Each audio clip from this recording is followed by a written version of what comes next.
Hi, this is Jeff, your friendly heating guy. Anyway, how many clean freaks do we got out there?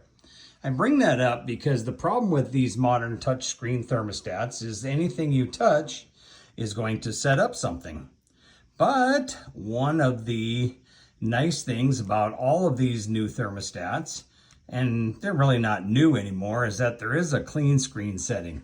So basically you can push that and you can clean the screen on it and not have to worry about messing up your programming or temperature settings or anything. So anyway, if you're a clean freak and you like to have a nice clean screen, just remember that whether it's Honeywell, Aprilaire, White Rogers, Ecobee, what have you, they pretty much all have a clean screen function when they're a touch screen thermostat.